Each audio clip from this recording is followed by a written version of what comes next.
Good afternoon, everybody, or good morning if you're here in Maui. If you're in Trenton, Michigan, uh, good afternoon. If you're in Toronto, well, it's probably what is it? What time is it in Toronto right now? Oh, it's 4 o'clock as Four well. o'clock in So Toronto. yeah, so we got 11 o'clock, we've got 1 o'clock in Vancouver, and we got 4 o'clock in the Michigan, Toronto area, the center of the universe, as people like to say.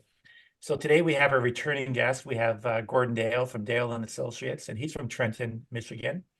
And I had to ask the question because we had a great guest on a few weeks ago. His name was David Lazon from Barclay Damon, and he's in Buffalo, and he's an estate planning lawyer. And I got to hook you two guys up. I think you would enjoy meeting each other. I think there'd be some great synergy That'd be between the great. two of Yeah. you. But Gordon, welcome to the Snowbirds Expat Radio podcast once again. Thank you. And today we are going to be covering a great strategy, not only for Americans who could reduce a lot of taxes, but for a Canadian who decides to move back to Canada after serving all those wonderful years in the United States, and they want to get back to be closer to family. So we're going to be covering Roth conversion strategies, going from your IRA to your Roth IRA. And it's a simple one because last time I checked, and Gordon, you can tell us for sure, who pays more taxes, Canada or United States? Generally Canada. Very few exceptions to that rule. Oh, that's so nice to be number one after losing the gold medal at the World Juniors this last little while. That's right. So before we really get into it, I want to congratulate Michigan on winning the title in football. That was an exciting game. I did talk to you that day, so I did tune in, and because I'm kind of a Washington, Vancouver guy, I did find myself rooting for Michigan. So congrats. Yes, it was a great game. Okay, well, let's jump into it. Why don't you first of all tell me the difference between we hear about this conversion strategy, and this is very common amongst every financial institution in the United States, telling people this is a wonderful strategy. Not that the fact that you're going to move back to Canada, but internally, if you live in the United States, converting money from either a 401k to a Roth 401k or an IRA converting over to a Roth. So first of all, tell me the difference between the two, the Roth 401k, sorry, the Roth IRA, and of course the just a regular IRA. Sure. So a regular IRA is a mechanism here in the US that is similar to an RRSP. You're limited on how much you can put in to it, but you get a tax deduction generally, if assuming other criteria are met. The growth of that plan is tax deferred at the time until you pull it out, and then you're taxed generally on all of the money that you take out, unless there were some non-deductible contributions. Then we do some fuzzy math to come up with what is taxable. When they came out with the Roth IRAs in the Tax Relief Act of 1997, they said, all right, we have the similar functioning tool, but we will not give you a deduction when you put money into the program. But to help you, we will not tax any of the distributions, assuming you meet certain criteria, when you withdraw the money at retirement. So it becomes not taxable at all. So all of the growth, all of the principal, everything you take out would be non-taxable in the end. So the biggest thing that we're seeing, and we'll get into this, the similarities between an RSP and the TFSAs, and like you say, they're very, very similar. But I got to tell you that in the United States, you can be a lot more creative, and there's a lot more rules which will allow you to put yourself in a better position from a tax perspective. In Canada, here we are just guilty of kicking the can down the road, and eventually you're going to have to pay the piper.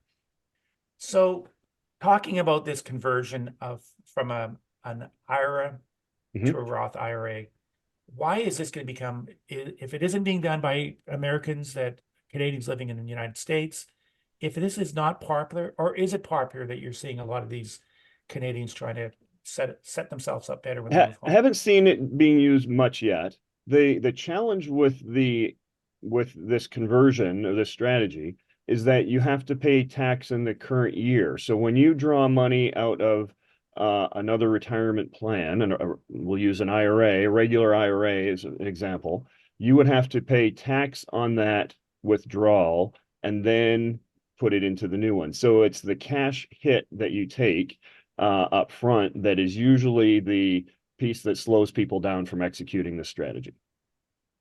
And the strategy itself, I mean, if we're just talking about numbers, I know that from a couple's point of view, it's a 24% tax rate up to $364,000. Correct.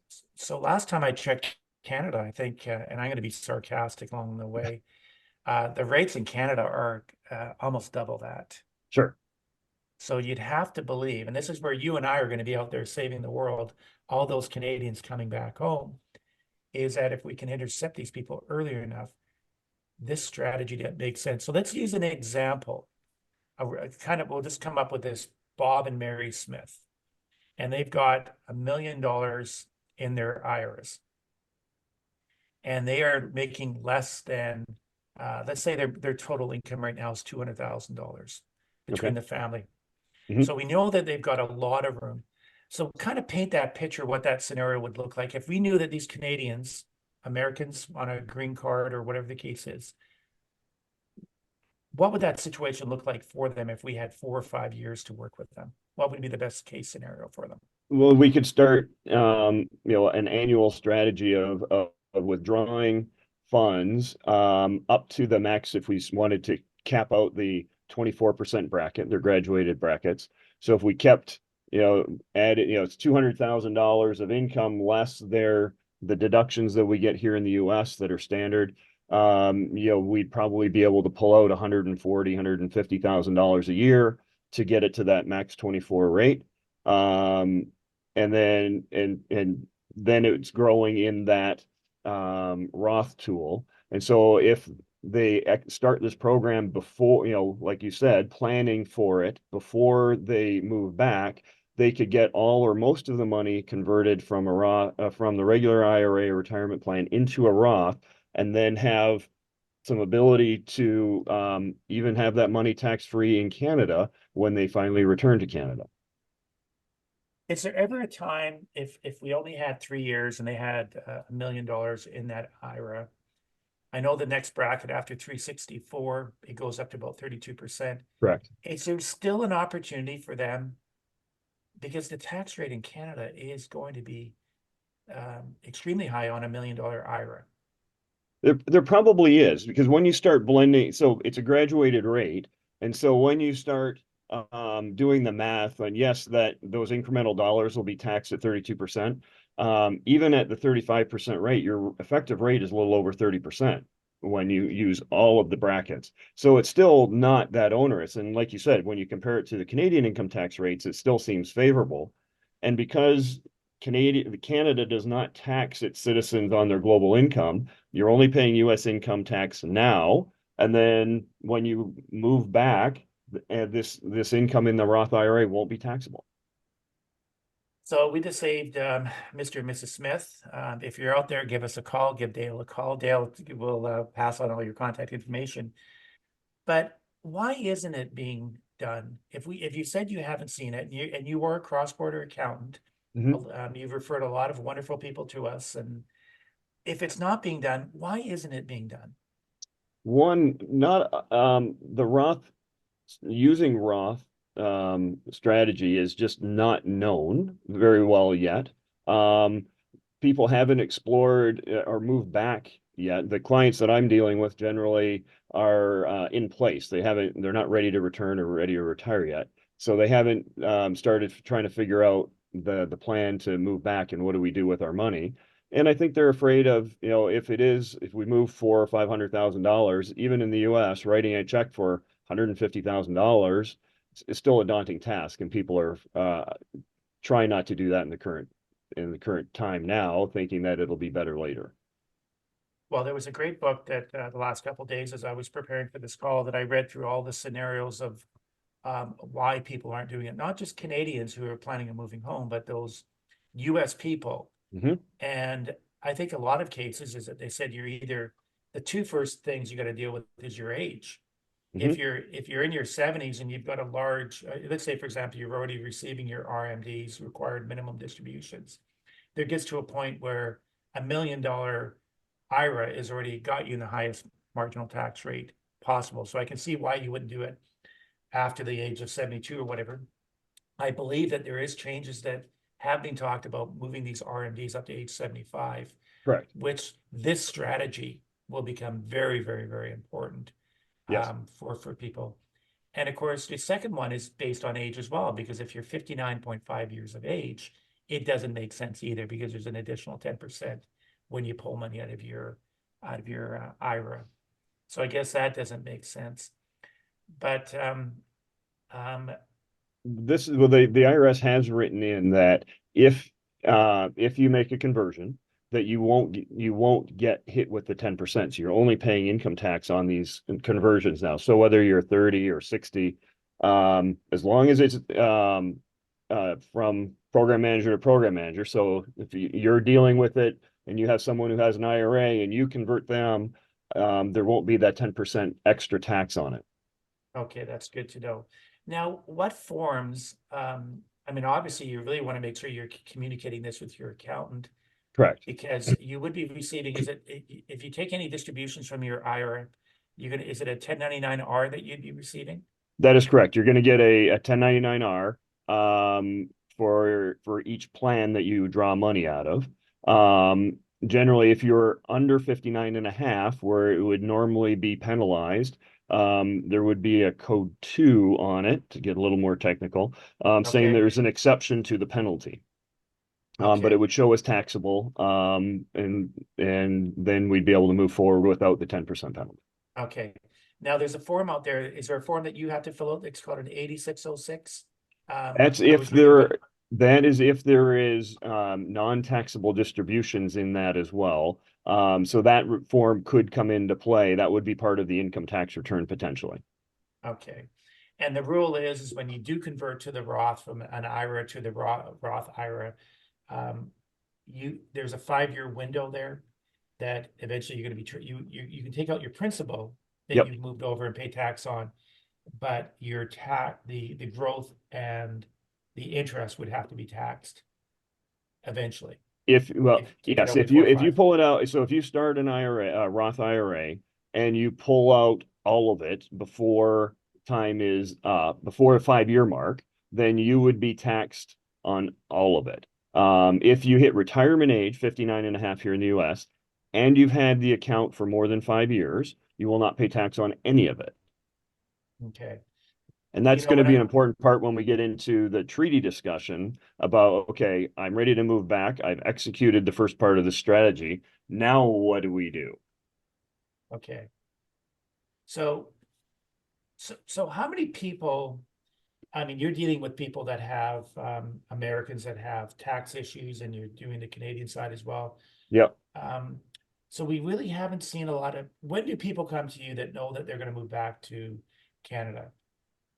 Good question. I don't know. I mean, in theory, I'm sure, I could be helping them now while they're here in the US. The earlier that we get in touch with them and work with their financial advisors to put these plans in place, the better, so that we can utilize the growth factor of no taxation, and then also the ability to pass this on to your heirs potentially. As you have to any retirement plan here in the U.S., you have to list beneficiaries, and it could be a great wealth transfer strategy as well.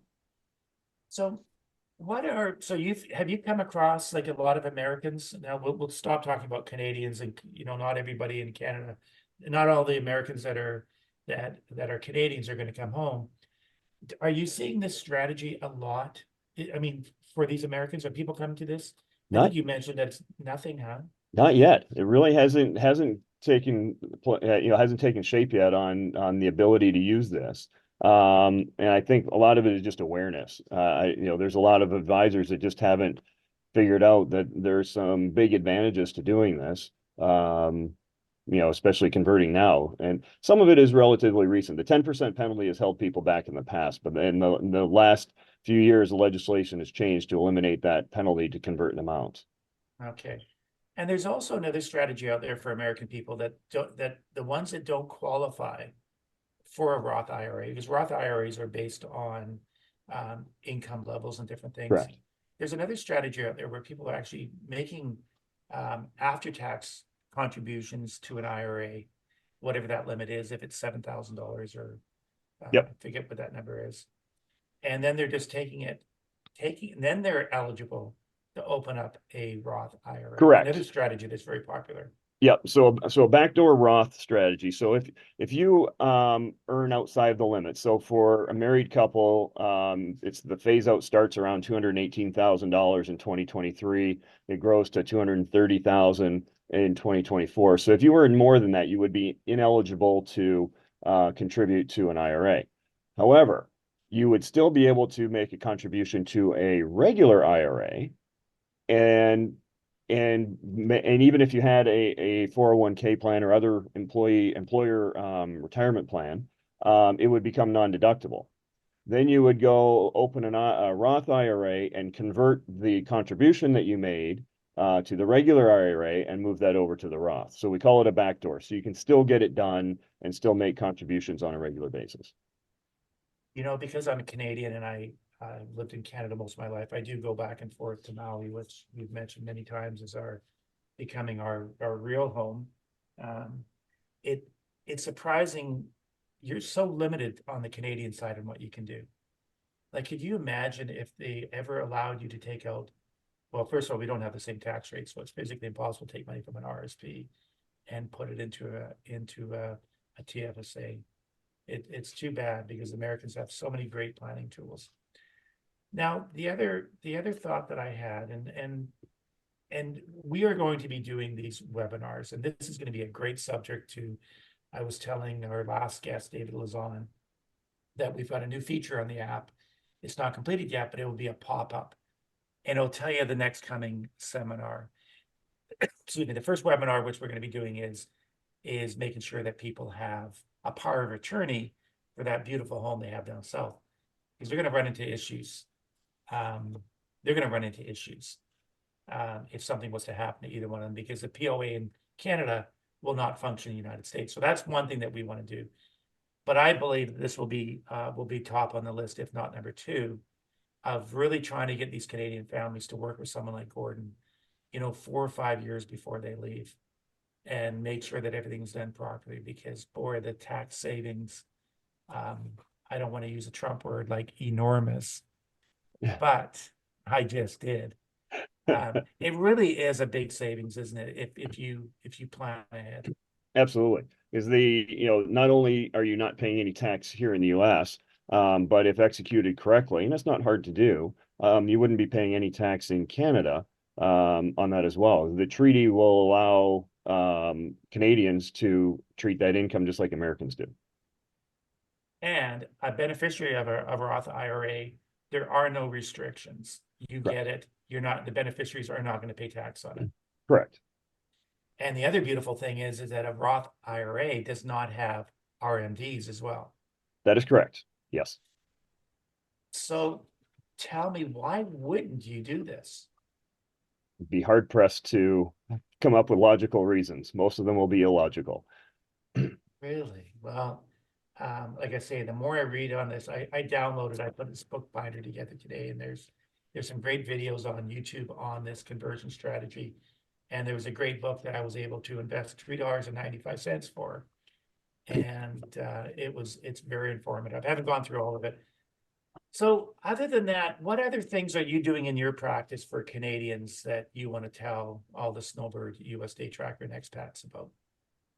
I think one of the biggest thing is a lot of people are selling or moving real estate in the US, and understanding that they will have a tax filing obligation on it. Generally, the tax on those real estate sales is pretty nominal because we have a capital gains rate that keeps it pretty low.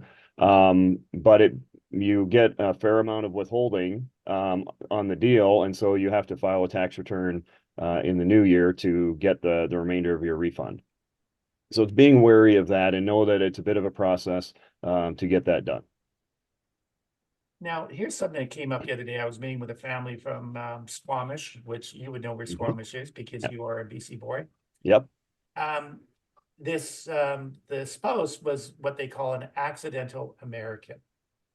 Mhm. And she ended up filing for a passport before ever getting herself compliant with the tax returns that she had to file.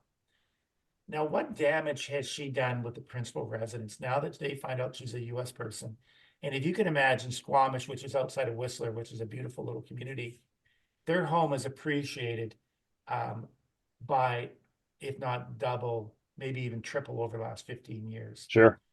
What has she exposed herself to from a principal residence point of view on the Canadian side? And what does she have to file if they sell that home for gazillions and have a huge capital gains? Well, in theory, all of as a U.S. citizen, we are taxed on our global income. So the accidental American, one who was maybe born down here but has lived their entire life in Canada, and not been really aware of the tax requirements, stumbles into a lot of problems, especially if they own a corporation or something. The penalties can get really large. So the income tax filings for that U.S. person living abroad are very onerous. And so she could expose herself to multitudes of penalties in the US. And even if she had filed timely, there may have been no tax due at the time. I've done a return for a gentleman who ended up owing over $50,000, and had we filed timely, it would have been zero. But Sure. didn't know, wasn't advised properly.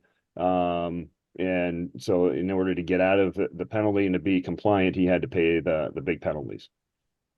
So in this situation, this family sells this home. It's a principal residence. They file their tax returns. Hmm? There's no tax being owed on the Canadian side.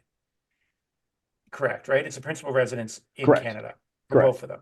Yep. But on the US side, if there's let's say the house has gone from, let's say it went from 250,000 all the way up to, I'm going to use a number of 1.5.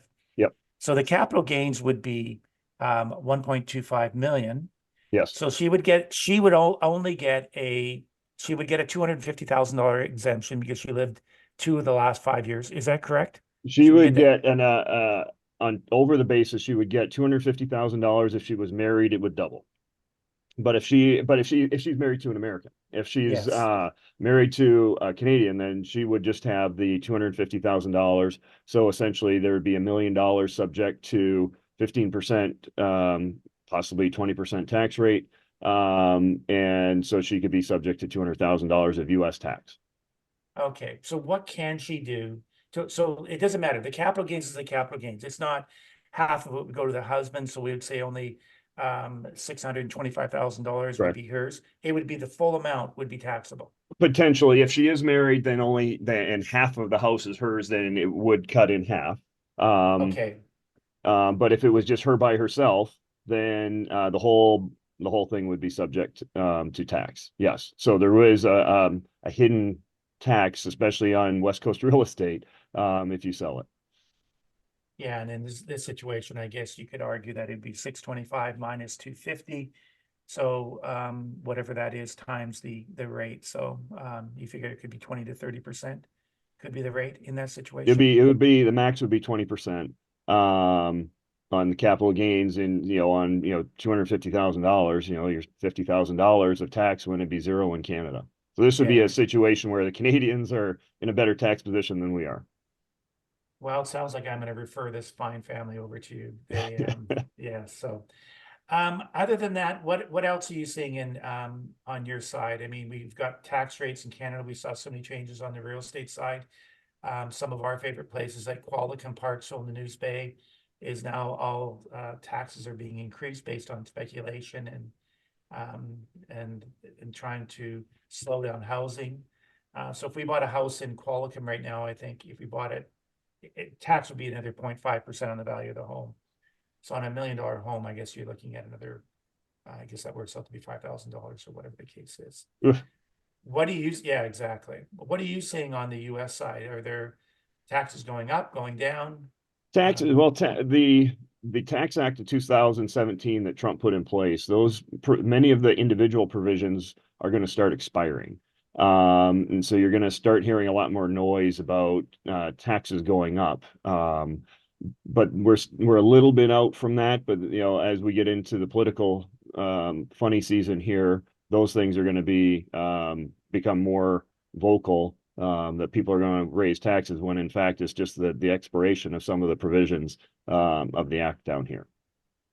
Now, Michigan is, I know some of the states are, would that be a Republican state, Michigan, or is it a swing state? It is a swing state, but right now it is Democratic. It is. Hmm.